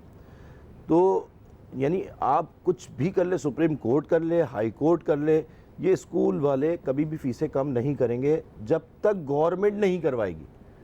गवर्नमेंट करवाना नहीं चाह रही। नहीं, तो ये गवर्नमेंट का, सुप्रीम कोर्ट का फैसला गवर्नमेंट का फैसला नहीं होता है क्या? अब आप नहीं, गवर्नमेंट का इसमें कोई अमल दखल नहीं होता। सर आप देखें सुप्रीम कोर्ट का फैसला अमल होता है ना भाई, ये अमल सुप्रीम कोर्ट का फैसला एक और भी आया है इंक्रोचमेंट्स को साफ करने का, तो उस पर कितनी तेजी से काम हुआ? नहीं हुआ। आप मुझे बताएं, आप बताएं ना किसने करवाया? सुप्रीम कोर्ट खुद आई थी वहां पर करवाने के लिए, गवर्नमेंट खड़ी हुई थी ना, गवर्नमेंट ने करवाया वो काम। तो जब तक गवर्नमेंट इनके ऊपर पाबंदियां नहीं लगाएगी, इनकी लाइसेंसेस कैंसिल नहीं करेगी, जब तक आपका एजुकेशन सिस्टम, ये तो बिल्कुल ही खत्म हो चुका है। एजुकेशन तो आप दे ही नहीं रहे स्कूल्स में। ये तो मैं आपसे, आप भी चल के किसी आप चल के किसी वक्त भी देखिए, मैं जब पॉलिटिक्स में थोड़ा सा रहा हूँ, तो मैंने उस वक्त एक पॉलिसी दी थी कि पैरेलल सिस्टम ऑफ एजुकेशन। जो तब्दीली का नारा लगाने वाले लोग हैं, असल में वो बोल कुछ रहे थे, लोग समझे कुछ और। वो बोल रहे थे रोक सको तो रोक लो, लेकिन लोगों ने पता नहीं क्या समझा कि क्या हो रहा है, क्या चीज़ करनी है। तो वो मसला ये नहीं, मसला ये था कि मैंने इनको भी बताया था कि भाई आप एजुकेशन को, पैरेलल सिस्टम ऑफ एजुकेशन ले आएँ। आप सिर्फ एक तबके को एजुकेशन देना चाहते हैं। आप जो डिस्कस कर रहे हैं अभी हम यहाँ पर, ये उस एलीट क्लास के लिए हम डिस्कस कर रहे हैं कि वो उनके बच्चे Karachi grammar school, city beacon house, उनके लिए ये फैसला आया है ना। अगर आप नीचे आप एजुकेशन नहीं आया, देखिए सुप्रीम कोर्ट का थोड़ी सी कंफ्यूजन है, वो भी क्लियर कर दीजिएगा। मुकर्रर है। अभी थोड़ी सी और अगर बात मैं करूंगा तो ये क्लियर हो जाएगी। अच्छा, हम इस पे मजीद बात करते हैं। एक कॉलर मेरे साथ है, फिर जरा आपसे बात करते हैं। अस्सलाम वालेकुम जी, कौन है हमारे साथ? वालेकुम अस्सलाम। फ़हीम भाई क्या हाल है, खैरियत से हैं? बिल्कुल ठीक ठाक। जावेद बात कर रहा हूँ हैदराबाद से। जावेद साहब, आपको खुशामदीद कहते हैं। कैसे हैं जावेद साहब? बहुत अच्छा प्रोग्राम और बहुत अच्छा टॉपिक आपने किया, नवाज़िश। और मेरे ख्याल में सुप्रीम कोर्ट के फैसले की वजाहत भी इसमें होती जाएगी जैसे जैसे प्रोग्राम आगे बढ़ेगा। जी जी जी जी। और मुझे एक चीज पूछनी थी, क्योंकि मैंने टीवी अभी ऑन किया है, हो सकता है शायद आप पहले बता चुके हो, कि ये जो फैसला आया सुप्रीम कोर्ट का, और उन्होंने कहा है कि गर्मियों की छुट्टियों की फीस वापस होगी, तो ये क्या तमाम स्कूल, प्राइवेट स्कूलों की वापस होगी या सिर्फ 5,000 से ऊपर वाले स्कूल की वापस होगी? ठीक है, तो ये काइंडली इसकी वजाहत जरा इन साहिबान से ले लीजिएगा जो आपके मेहमान है। और ये बहुत अच्छा आपका टॉपिक है, और इंशाल्लाह ताला इससे लोगों को बहुत मालूमात होगी जी, और जारी रखिएगा इसी काम को इंशाल्लाह ताला जी। बहुत शुक्रिया जावेद साहब। अच्छा फरहान साहब, इनके सवाल की तरफ सर शफी साहब आप बताते हैं। अच्छा देखिए, आप कह रहे हैं कि प्राइवेट स्कूल्स जो है, ये जो 2-3-4 बड़े स्कूल्स हैं, अब सिर्फ या 1-2% जो लोग हैं उनकी बात कर रहे हैं। ऐसा हरगिज़ नहीं है। देखिए, छोटे छोटे इलाकों में भी जो 500-500 रुपये महाना पे भी प्राइवेट स्कूल्स हैं, और पूरे पाकिस्तान में जितना भी जो लिटरेसी रेट है ना, उसमें जो भी आप रेट, जो भी आपको ज़्यादा शुमार मिलते हैं, वो जो मेजर रोल है उसमें वो प्राइवेट स्कूल्स का ही है। सरकारी स्कूल्स है तो पहले के ज़माने में, आपके दौर में, मेरे दौर में, सर के दौर में होते होंगे, जब पढ़ते होंगे लोग अफसर बनते होंगे। आज तो बेचारे वहाँ से, आप क्या, आप खुद बेहतर समझते हैं, पूरे सिंध का कोई पढ़ा लिखा जो है ना, वो कोई बच्चा सरकारी स्कूल से आपके पास आ गया हो, तो आप वो अपने नाम के स्पेलिंग जो है ना वो लिख लेता होगा, तो मेरा ख्याल है बड़ा कमाल करता होगा। श्योर, बिल्कुल। मैं अभी आपको बताऊं कि ये अभी इनका सवाल भी इसी से रिलेट करता है आपके, मैं जब जवाब दूंगा कि जो आपने बोला कि जो गलियों में स्कूल खुले हुए हैं उनकी तो फीस ही 5,000 रुपये से कम है, उन पे तो ये मैटर नहीं करता। 500 रुपए आप कह रहे हैं, 5,000 से 5,000 रुपए से कम है। 100 वाले भी स्कूल हैं। ऑर्डर जो है, ये ऑर्डर सुप्रीम कोर्ट का, ये तो 5,000 से ऊपर फीस वालों को अप्लाई करेगा ना, ये तो उनको अप्लाई करेगा, ये इनको नीचे वालों को नहीं अप्लाई करेगा। ठीक है, तो 5,000 से ऊपर जिनकी फीस है, क्या उनके वो फीस बढ़ा सकते हैं एनुअली?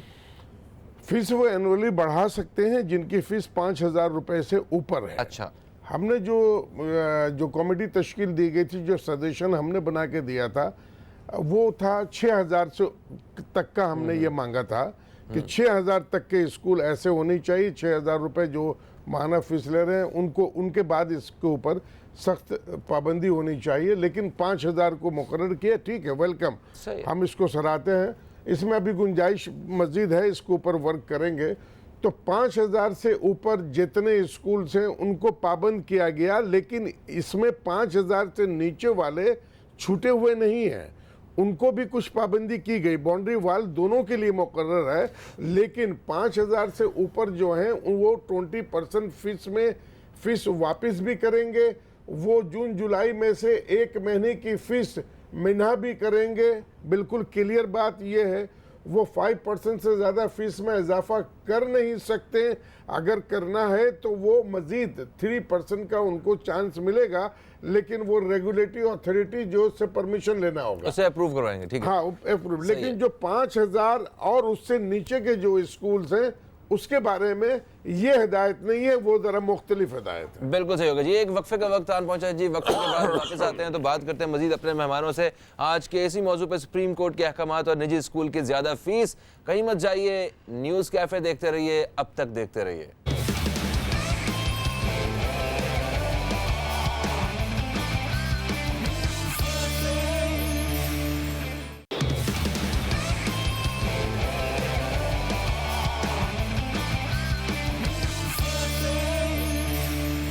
वेलकम बैक जी, आप देख रहे हैं न्यूज़ कैफ़े। मैं हूं फ़हीम अब्बास और आज हमारे साथ शरफुज़्ज़मान साहब मौजूद हैं जो कि चेयरमैन प्राइवेट स्कूल्स एसोसिएशन है, और इनके साथ साथ मौजूद हैं फ़रहान अहमद साहब जो कि तजज़ियाकार हैं। इनसे हम आज इसी हवाले से बात कर रहे हैं, सुप्रीम कोर्ट के अहकामात और निजी स्कूल्स की ज़्यादा फ़ीसें, ये हमारा मौजू है। एक कॉलर और हमारे साथ है, भी शामिल करेंगे। अस्सलाम वालेकुम जी, कौन है हमारे साथ? अस्सलाम वालेकुम। वालेकुम अस्सलाम, कौन है हमारे साथ? रियाज खान बोल रहा हूँ कराची से। रियाज खान साहब कराची से, आपको खुश आमदीद कहते हैं जी। दोस्त क्या कहेंगे? बस जी, आज पहले तो मैं आर्मी पब्लिक स्कूल के शोधा के लिए इसाले सवाब के लिए कल हमने कुरान खानी और सूरह यासीन के ख़त्म कराए थे। अल्लाह ताला उन जो शहीद हुए हैं सबको जन्नत फिरदौस में आला मुकाम अता फरमाए। पूरी कौम इस गम में बराबर की शरीक है और हम पूरी कौम अफवाज के साथ हैं। पाकिस्तान जिंदाबाद, पाक फौज जिंदाबाद। कोई हमारी तरफ मेरी आंख से देखेगा हम उसकी आंखें निकाल देंगे। ठीक है। अब आते हैं, फिर उसके बाद हमने कल एक इवेंट भी कराया था जिसमें शहीद पायलट मरियम मुख्तियार के वालिद कर्नल मुख्तियार साहब और मिसेज मुख्तियार दोनों हमारे पास गेस्ट थे। और सर, हम आपकी कोशिशों को सराहते हैं और सर आपकी हुब्बुल वतनी के जज्बे को भी सराहते हैं। मुझे बताइए इस मौजू के हवाले से क्या कहेंगे आप? तो फीस के बारे में ये कहेंगे कि जी ये मैं समझता हूँ कि ये सिर्फ और सिर्फ आप लोगों के चैनलों पे आके बैठ के ये बात होती है कि जी फीसें नहीं बढ़ाएंगे और जून जुलाई की फीसें नहीं लेंगे। ये मैंने जो अपने मेरा तजर्बा, क्या मेरे घर का जो तजर्बा है, कोई ऐसी बात नहीं। फीस जो है वो बढ़ती भी है, फीस जो है वो जून जुलाई की ली भी जाती है। ये सब ऐसी फ्रॉड है, कोई इस किस्म की बात नहीं है। क्योंकि जून जुलाई की फीस मैंने खुद पेड की है तो मैं कैसे मान जाऊं कि और लोग नहीं लेते होंगे? सब लेते हैं, सब ऐसी बातें हैं। मेरे ख्याल से एक आध अगर 2-4 ना लेते हो, वरना तो फीसें ली जाती हैं। कोई चेक बैलेंस नहीं है, कोई देखने वाला नहीं है, कोई पूछने वाला नहीं है।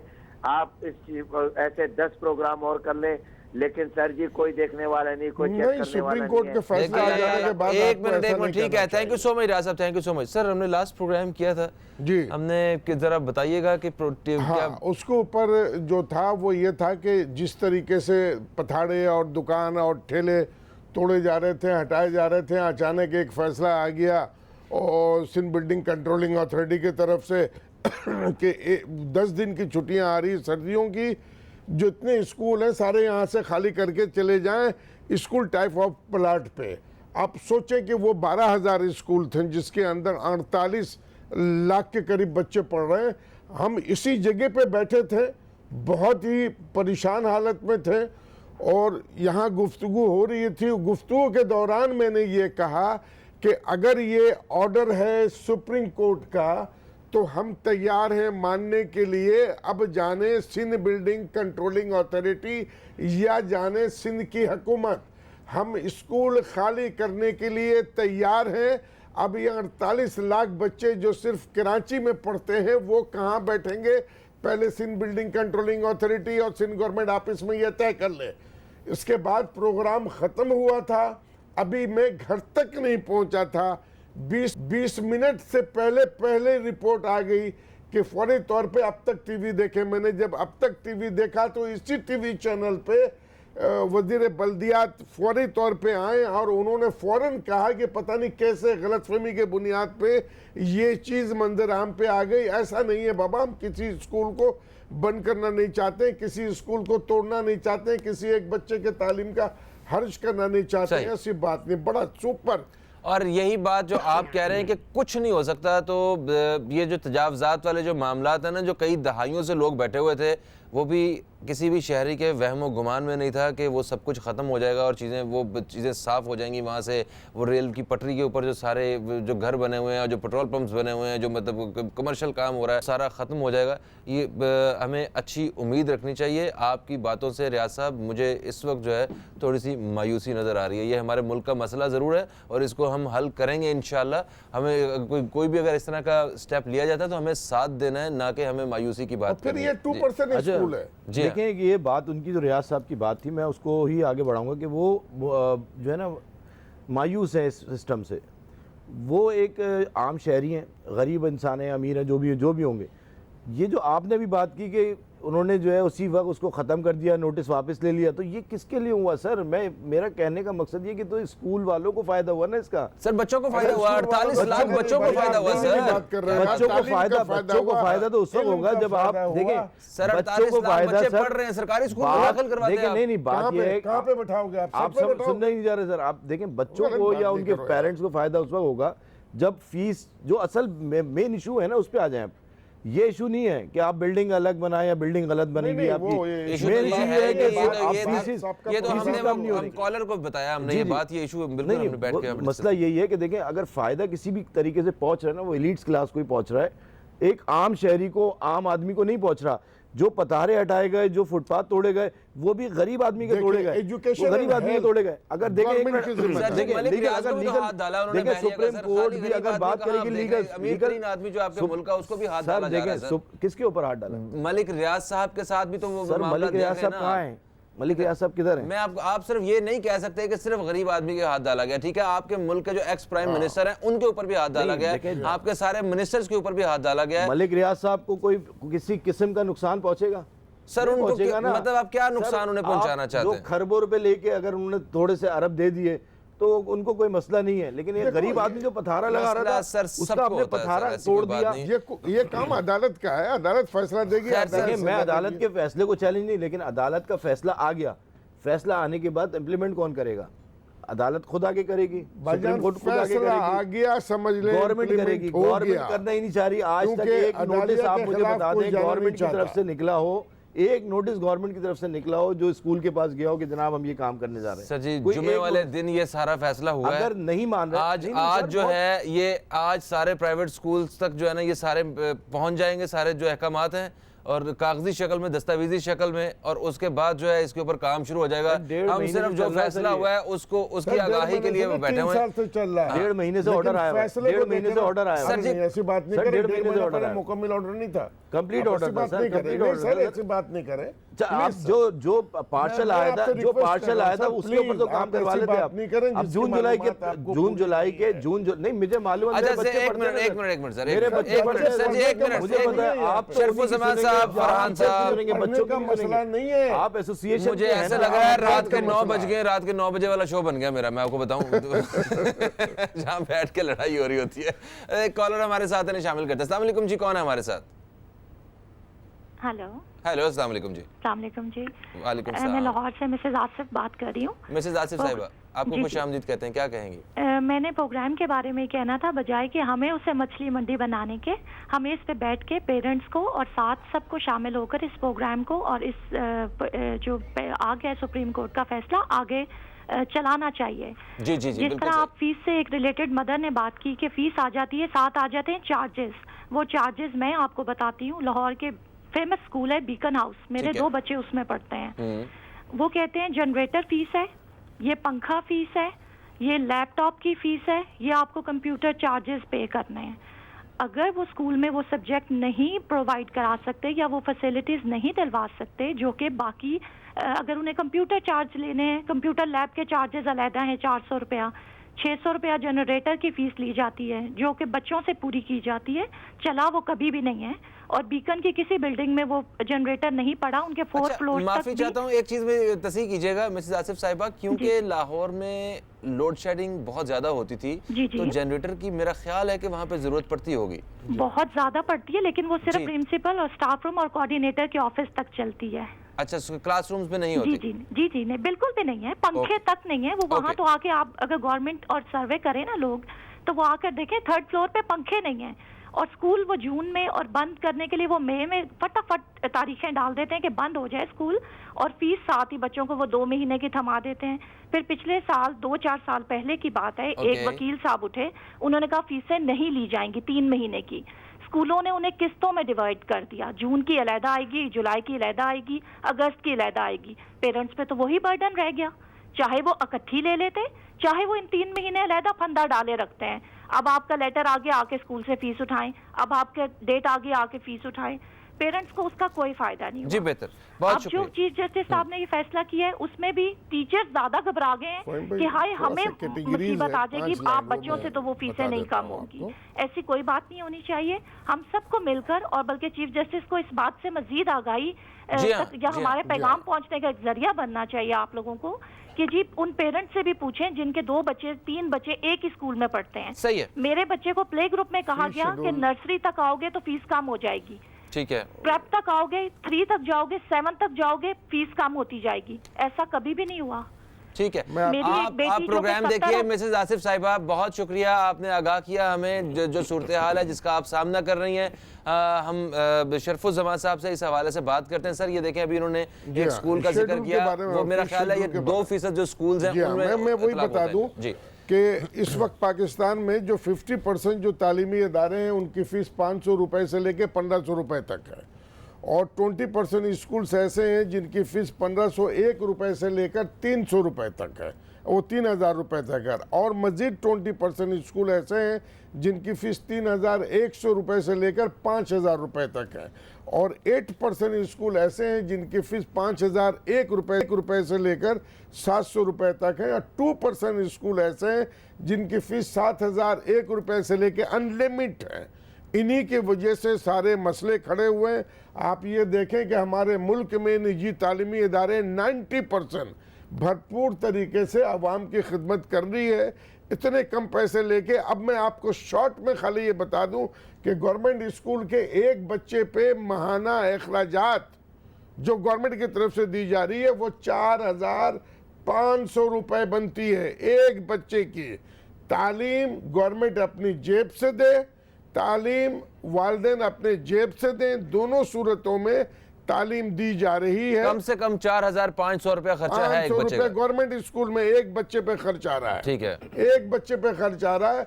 और हमारे मुल्क में इस वक्त भी 2.5 करोड़ बच्चे स्कूल से बाहर हैं। हमें इस चीज़ को भी मद्देनजर रखना होगा। लेकिन जहां हम हौसला शिकनी करते हैं उन 2% और 8% स्कूल का, वहां हमें हौसला अफजाई करना चाहिए उन 90% इसका जिसका ये मैटर ही नहीं है। बिल्कुल सही है जी, थैंक यू सो मच। एक वक्फे की तरफ हम लोग बढ़ रहे हैं। वक्फे से जैसे ही वापस आते हैं तो मजीद बातचीत का सिलसिला और आप दोस्तों की कॉल्स का सिलसिला जारी रखेंगे अपने प्रोग्राम में। कहीं मत जाइए, न्यूज़ कैफे देखते रहिए, अब तक देखते रहिए।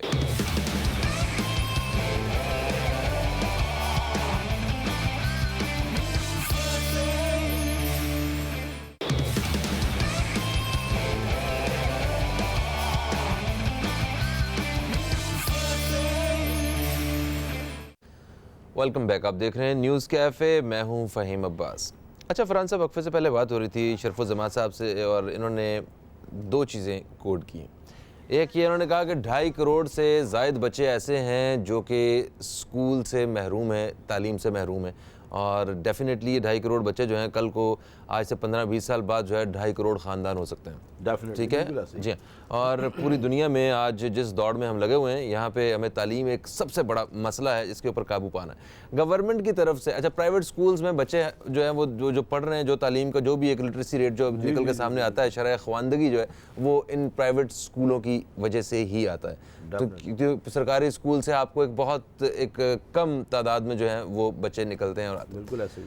सरकारी स्कूल में जिस तरह की भी तालीम दी जा रही है, वहाँ पे बच्चे पढ़ रहे हैं, नहीं पढ़ रहे हैं। 4500 रुपया अकॉर्डिंग टू शरफुज़्ज़मा साहब गवर्नमेंट पे करती है। एक बच्चे पे इतना खर्चा आता है, डेफिनेटली उस प्रॉपर्टी का खर्चात, टीचर्स और बाकी सारा कुछ। तो ये तो इतने पैसे तो किसी भी बच्चे की तालीम के लिए चाहिए। अब हम लोग अपने बच्चे को अच्छी तालीम देने के लिए किसी प्राइवेट स्कूल को मुंतखब करते हैं, वो 500 से लेके और अनलिमिटेड जो है वो फीसेस का वो हमारा अपना इंतखाब है कि हम कहाँ कौन से स्कूल को ढूंढते हैं और जाके बच्चे को स्कूल दाखिल करवाते हैं। अब आप बताइए कि ऐसी सूरत हाल में आपके पास क्या सोल्यूशन मौजूद है? आप क्या समझते हैं कि तालीम को बिल्कुल आम किया जा सकता है, उन 2.5 करोड़ बच्चों को भी स्कूलों में दाखिल करवाया जा सकता है? जी बिल्कुल, बहुत अच्छी बात आपने की। अब आप पॉइंट के ऊपर आ गए ना। मैं अच्छा। बोलना ये चाह रहा था कि 35 लाख बच्चों को वो तो अफोर्ड कर सकते हैं। आप बताएं 2.5 करोड़ बच्चों को, जो 2.5 करोड़ बच्चे जो इस वक्त लिटरेसी से बिल्कुल फारिग हुए हैं, उनको अभी उनके बारे में किसी ने सोचा ही नहीं है और ना सोचना चाह रही। गवर्नमेंट से हमारी रिक्वेस्ट है कि सर एक पैरेलल सिस्टम ऑफ एजुकेशन लेके आएँ। पैरेलल सिस्टम ऑफ एजुकेशन, उसमें गवर्नमेंट का एक रुपया बचत कैसा होना चाहिए। चाहिए? आप जो बोल रहे हैं एक बच्चे कैसा होता है पैरेलल सिस्टम, क्या होगा वो बताइए थोड़ा सा। जितने हमारे मुल्क में इदारे हैं ना, इसकी एक हमने एक बहुत इस पे काम भी किया था और बड़े बड़े जो एजुकेशन देने वाले जो यहाँ पे लेके आने वाले हैं वो मेरे उनके साथ हम लोग बैठ के भी काम कर रहे हैं। राहत कार्य कौन से इदारे कौन से? ये इन लोगों के साथ हमने बैठ के इसके ऊपर काम किया था। देखिए सिस्टम ये होगा कि आपने गवर्नमेंट का एक कोई भी ऐसा आदमी सिलेक्ट करना है, कोई भी आदमी, गवर्नमेंट का नहीं होगा, वो प्राइवेट होगा, उसको आपको सिलेक्ट किया, बताएं। उसको आपने तमाम पावर्स दे दी हैं। वो वाली पावर्स जो एटम बम बनाने के लिए पावर दी गई, क्योंकि आप एटम बम से ज़्यादा खतरनाक चीज़ बनाने जा रहे हैं।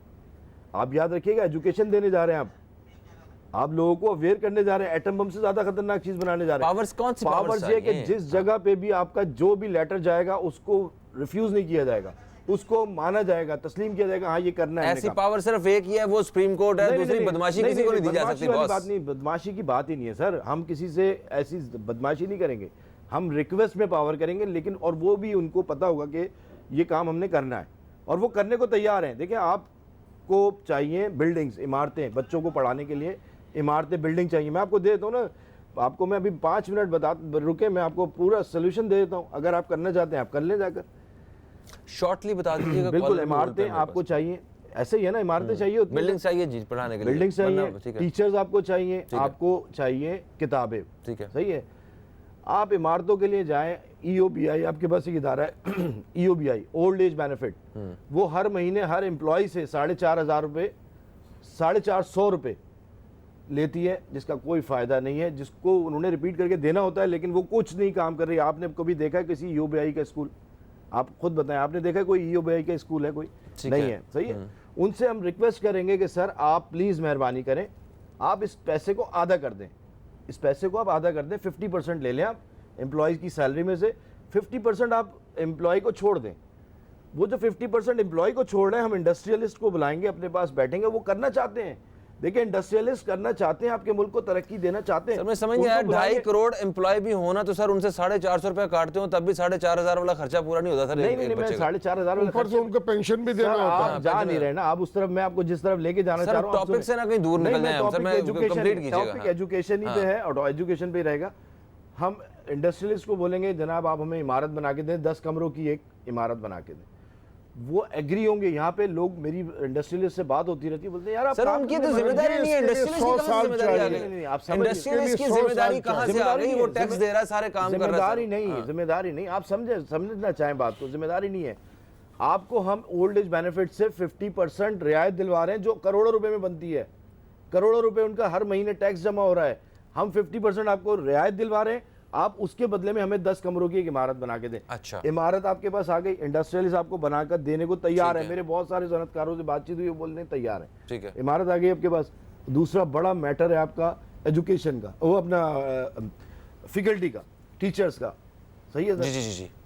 टीचर्स आपके पास आएंगे, आप लाजिम करार दे दें, जो भी बैचलर करके निकलेगा बच्चा, जो भी बच्चा बैचलर करके निकलेगा, वो 6 महीने जाके पढ़ाएगा किसी स्कूल में, फिर जाके वो मास्टर्स करेगा। सही है, ये अच्छा है। सही है, आपका टीचर्स आपके पास आ गए, ठीक है, प्राइमरी के लिए, और फिर सेकेंडरी के लिए आप चले जाए, मास्टर्स जो करके निकलेगा वो जॉब नहीं कर सकता उस वक्त तक जब तक वो 6 महीने पढ़ा ना ले। ठीक है, ये हाउस internship जॉब के तौर कहलाएंगे पे, इसको, ठीक आप है। हाउस जॉब सही है, कहलाएंगे। ये भैया, idea अच्छा है, हाँ। तीसरी चीज आप रह गई है, बुक्स, किताबें, कोर्स और फर्नीचर, ये कहाँ से आएगा? ये बहुत जल्दी बता दीजिए जहां से भी आएगा। ये आएगा आपके जितने पाकिस्तान में ट्रस्ट चल रहे हैं ना, जितने भी ट्रस्ट चल रहे हैं उसमें आप नाम ले लें, आगा खान हॉस्पिटल, बड़े बड़े ट्रस्ट हैं, ये कोई ट्रस्टी काम नहीं कर रहे हैं। इनसे आप बोलें कि आप जाके ये इनको हमें 3 लाख 50 लाख किताबें छाप के दें, 2 करोड़ किताबें हमें छाप के दें, ये छाप के देंगे आपको। ये अरबों रुपए की, करोड़ों रुपए की टैक्स हॉलिडे ले रहे हैं, लेकिन काम कोई नहीं कर रहे हैं, कोई काम नहीं कर रहे। एक कॉलर हमारे साथ है, शामिल करेंगे। अस्सलाम वालेकुम जी, कौन है हमारे साथ? ओके कॉलर, सॉरी आपको थोड़ा होल्ड करना पड़ गया, आप दोबारा कॉल कर सकते हैं। कॉल करने के लिए हमारा नंबर है 021351234451। सर ये एजुकेशन के हवाले से बात होगी, मैं ज़रा आना चाहूँगा वापस इसी फैसले के हवाले से। पेरेंट्स अभी भी कुछ कन्फ्यूजन में है, वो उन्हें समझ नहीं आ रहा है। अब मुझे बताएं, मेरा बच्चा स्कूल जाता है, मैंने उसे जो फ़ीस दी है बच्चे को, क्या मुझे वो फ़ीस वापस मिलेगी? उसकी फ़ीस 5000 से ज़्यादा है। और फिर ये बताइए कि आगे जो छुट्टियाँ होने वाली हैं 3 महीने की, आज से कोई 3-4 महीने बाद जो आएंगी, 5 महीने बाद, तो उसमें क्या फ़ीस देनी पड़ेगी? और जो पिछले पैसे दिए हुए हैं 3 महीने की छुट्टियों के, वो वापस मिलेंगे, या 20% मेरे बच्चे की फ़ीस बढ़ेगी या नहीं बढ़ेगी? यही सेम सवाल सबके हैं, ज़रा इस पर बारे में थोड़ा सा बता दीजिए। जो इस वक्त जो ऑर्डर आया है उसके मुताबिक जिन स्कूलों की फीस 5001 रुपये है, उनको ये अमल करना होगा कि वो अपनी फीस को 20% पीछे लेकर जाएंगे। अच्छा। और उसको ख्वाह वो एडजस्ट करें अगली फीसों में, या फिर ये कि वो पैसे की शक्ल में उनको वापस करें, ये कहा गया। दूसरा ये कि 5001 रुपये जो स्कूल फीस ले रहा है, वो जून जुलाई में से 1 महीने की फीस, 1 महीने की जो फीस होती है जून की या जुलाई की, किसी 1 महीने की फीस वो मिना करेगा, माइनस करेगा, 1 महीने की फीस लेगा। ठीक है, आइंदा। और जबकि असातिज़ा को वो पूरी तनख्वाह देगा, इसलिए कि उन्होंने इंडस्ट्री का दर्जा लिया, बहुत ज़्यादा आमदनी कमाई, इसलिए इनको ऊपर सजा दी गई। लेकिन ठीक है, फेयर। इसका इतलाक 5000 से नीचे जो स्कूल हैं उस पे नहीं है, लेकिन कुछ चीज़ें बिल्कुल मसावी है कि 5% से ज़्यादा कोई भी बढ़ा नहीं सकता, खा वो 1 रुपए माहाना फीस लेने वाला स्कूल क्यों ना हो। ठीक है। अब एक और चीज़ जो हमें अक्सर सोशल मीडिया पे वीडियोस देखी हैं, जो मुतासरीन है वालिदैन जो हैं, उनके बारे में, जो वो उन 10% स्कूल्स में उनका शुमार होता है जहां से बहुत ज़्यादा लोग तंग हैं, जो 2% जिनका जिक्र अभी हमारे साथ अपना कॉलर ने भी किया, इसी किस्म के स्कूल हैं, और 8% और स्कूल हैं जिनकी 7000 से लेके आगे तक वो दरमियाना तबका कहलाता है। तो ये उन पेरेंट्स को क्या करना है, उनके लिए क्या पॉलिसी है? ज़रा क्या उनकी फीस बढ़ेगी एनुअली? इस वक्त इस ऑर्डर के बाद फीस बढ़ाने के मजाज हैं वो इस ऑर्डर के बाद 5% अपने सालाना फीस में इजाफा कर सकते हैं, 5%। ठीक है। लेकिन पहले वो अपनी फीस को 20% माइनस पे जाएंगे। अभी माइनस करेंगे वो 20%? ठीक है, 20% माइनस पे वो जाएंगे, कम करेंगे वो फीसों को, ताकि वालिदैन को फैसिलिटी मिले। चूंकि तफसीली रिपोर्ट उसकी जो है, अभी जब मैं रास्ते में था तो मुझे खबर मिली कि वो आ चुकी है। अच्छा। चूंकि जब तक तफसीली रिपोर्ट सामने नहीं हो तो उसके ऊपर डिस्कस करना थोड़ा मुश्किल ज़रूर होता है, लेकिन चूंकि हम लोगों की फील्ड ये है तो हमें उतनी मुश्किलात नहीं होती है। ठीक है, ठीक तो 99% हम सही जजमेंट कर रहे होते हैं इसके ऊपर। तो वो स्कूल जिनकी फीस 5000 से ऊपर है, वो 20% एक तो फीस में माइनस पे जाएंगे। ठीक है, ओके। दूसरा ये कि वो जून जुलाई में से 1 महीने की फीस देंगे। ठीक है। तीसरा ये कि वो किसी भी सूरत में 5% से ज्यादा अब फीस को बढ़ा नहीं सकते। Okay, annually 5%। जी हाँ, ठीक हो गया। लेकिन अगर वो ये कहते हैं कि ये कम है तो ठीक है, आप बैठकर बात करें, आप अप्रूवल लें, जो रेगुलेटरी अथॉरिटी है आपकी सूबे की, उसके साथ बैठ के आप डिस्कस करें। अगर वो आपको अप्रूवल देती है, आपका पूरा हिसाब किताब चेक करने के बाद, तो 3% मजीद उसके ऊपर इजाफा होगा। यानी कि मैक्सिमम 8% हो सकता है, इससे ज्यादा नहीं हो सकता। इससे ज्यादा नहीं हो सकता, ज्यादा नहीं। अच्छा, लेकिन 8% में बड़ी मुश्किलात है। अच्छा, आसानी से नहीं होगा। ठीक है, ये सुप्रीम कोर्ट का फैसला है। जी हाँ, ये फैसला आ चुका है तो और इसके ऊपर अमल दरामद शुरू हो जाएगा अब? सर जी, इधर फैसले आया है, इधर 1 घंटे के बाद जो है कई स्कूलों के ऑडिट को सील कर दिया गया, क्योंकि जाहिर सी बात है बाद स्कूलों के जो डायरेक्टर्स वगैरह हैं उनकी तनख्वाह 85 लाख रुपए तक है। माय गॉड, कई अरब रुपए वो सैलरी दे रहे होते हैं। तो एक बंदे की 85 लाख रुपए जिसको ऊपर अदालत में ये कहा गया कि रोज अगर वो नोट को फाड़ना भी शुरू कर दे तो वो कम पड़ेगा। तो इस वजह से इसके ऊपर एक्शन उसी वक्त शुरू हुए। रात में ही जो है टीम निकली, कई इदारों को बंद कर दिया गया है सही है। और उनके रिकॉर्ड को अपने सही। कब्जे में ले लिया गया है। बिल्कुल सही, बिल्कुल सही। नहीं, सर मेरी आप knowledge सर में- मेरी अकाउंट knowledge में भी कोई जब्त कर ऐसा- दिया गया। ठीक है, अकाउंट भी सर, जब्त कर दिया गया। मेरे सर। नॉलेज में कोई ऐसा इदारा नहीं है जो स्कूल जो बंद हो गया हो, ऐसा कोई नहीं है। अच्छा, ये अगर देखें, इसको अगर ऐसा हो implement गया हो तो करवाना- फिर कैसा है? इसको अगर ऐसा implement- हुआ है तो फिर वो नहीं, कैसा अगर ऐसा इक़दाम हुआ है? है तो फिर मैं बोलूंगा कि हाँ शायद कुछ सिंध गवर्नमेंट ने काम किया है। अच्छा। लेकिन मैं नहीं समझता, अगर देखें इसको, इस ऑर्डर को इम्प्लीमेंट करवाना गवर्नमेंट की जिम्मेदारी है। मैं आपको बार बार सर गवर्नमेंट कौन होती है मुझे आप बताएं। देखें, वज़ीर मैं आज़म साहब बोल रहा हूं, खुद देखें, कहेंगे या सुप्रीम कोर्ट कहेगा? सर, मुझे नहीं, बताएं मेरी क्या बात है सुनो। खबर? देखिए ना, आप एक सिंपल सी बात मैं आपको बताना चाह रहा हूँ कि एक अभी थोड़े अर्से पहले एक फैसला आया था सुप्रीम कोर्ट का, हाई राइस के ऊपर पाबंदी लग गई थी। याद है आपको? ये कंप्लीट ऑर्डर आ गया था। एक 10 दिन पहले अभी वो पाबंदी हट गई, खत्म हो गई ना, रिव्यू में गए वो।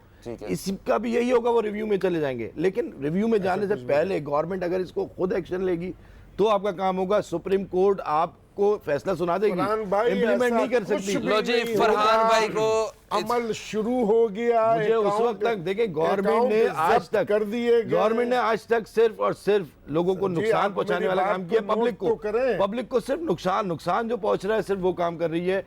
जिससे एलीट्स क्लास को नुकसान पहुंचे, वो कोई काम नहीं कर रही और ना वो करना चाहती है। सर फरहान ये साहब, मैं आपको बताऊं, कुछ लोग यहाँ पे ऐसे मौजूद हैं जिनको ईमान की हद तक जिन्हें यकीन है कि हुकूमत कुछ नहीं कर सकती, ठीक है, तो ना कुछ होना है। मगर उतनी उससे बड़ी तादाद ऐसे लोगों की है जिन्हें पूरा यकीन है कि वो खुद हुकूमत के साथ मिलके बदलाव लेके आएंगे और इन मामलात को बेहतर करेंगे। थैंक यू सो मच आपका शरफुज़्ज़मान साहब, आप तशरीफ़ लाए, आपका भी बेहद शुक्रिया, आप तशरीफ़ लाए। दोस्तों, हमारे प्रोग्राम का वक्त अपने अख्ताम की तरफ आ चुका है। फ़हीम अब्बास को इजाज़त दीजिए। आप दोस्तों से इंशाअल्लाह कल फिर मुलाकात होगी। कल तक के लिए खुदा हाफिज़। पाकिस्तान जिंदाबाद।